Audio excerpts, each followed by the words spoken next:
What do you actually think about taking the ELER to the highest reachable point in the world? It is one of those once-in-a-lifetime chances.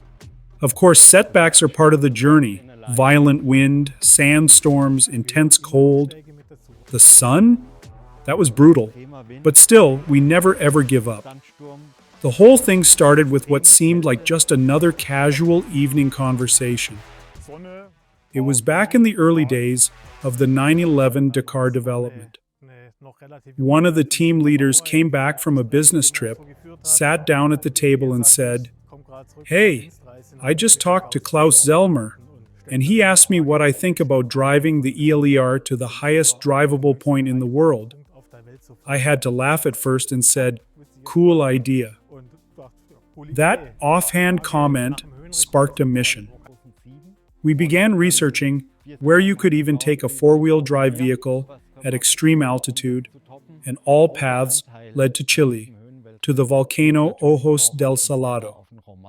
According to Guinness, it is one of the toughest records out there. The standing record had been untouched since the year 2007. But we thought, let us try. Let us see how far we can go and what it takes to top it. A lot of credit for that world record goes to our driver, Romain Dumas. Without his level of expertise behind the wheel, we would not have made it. He knew the car's limits and pushed it just right. The first car we built for the mission was called Doris. The next one was naturally named Edith, keeping it in line with the alphabet. And since we had a German and French team working together, we wanted a name with meaning. Edith Piaf, legendary in France, felt just right. We knew before departure that this trip would be in two very different parts. At the start, we faced dry heat. Altitude was not the main challenge there, it was the sun. But the higher we got, the harder it became. Suddenly, you are dealing with altitude sickness, low oxygen levels, and brutal terrain. You cannot prepare for what that feels like. No manual tells you what it does to your body or your mind. There was no fixed task list on the mountain. Everyone had their job, but everyone helped with everything. Even the doctors moved rocks, cleared ice, dug paths. Nobody held back. That level of teamwork, I believe, is what made us succeed. The toughest moment for me personally came during the second expedition. We had to clear sharp ice formations to carve a path. 2 full days of hammering and chipping above 6,000 meters. You would not believe how exhausting that was. Our base camp was at 4,500 meters. On our final push, we parked Edith on the lower glacier at about 5,500 meters. That was our launch point. At 3:30 in the morning, we rolled out with the support vehicles. A short climb later, we reached our meetup point. Not long after, Romain came up the trail in Edith, on schedule. It was a good sign. Everything was going right.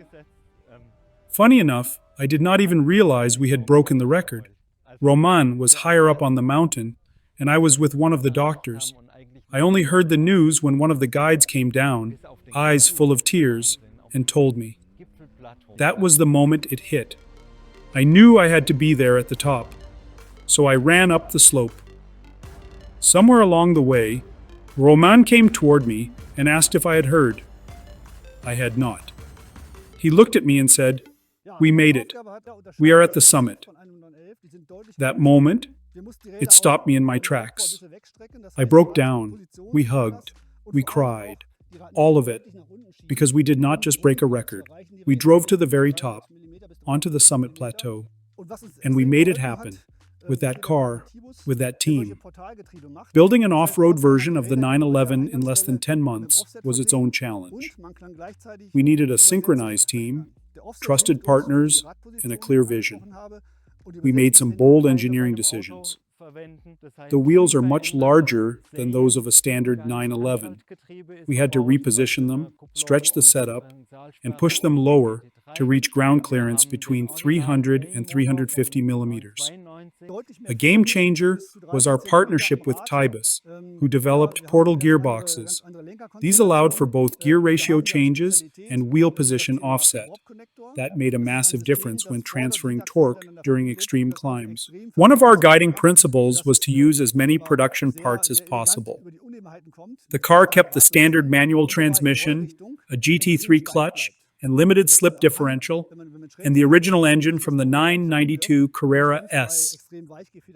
But we did change the suspension entirely.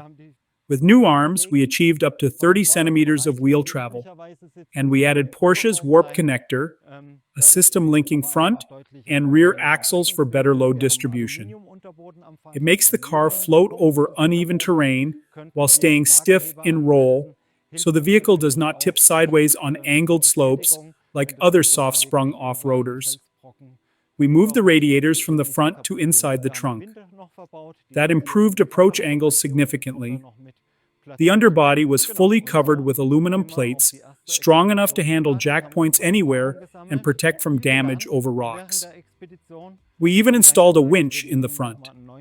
That first expedition gave us lessons. We wanted to build a better second car.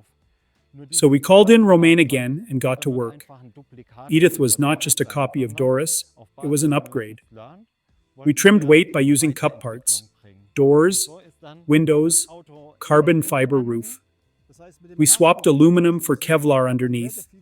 New wheels were lighter. Overall, we shaved off 360 kilograms. We improved the approach angle even more and cleared trunk space by relocating the radiators again, this time to where the rear window would be.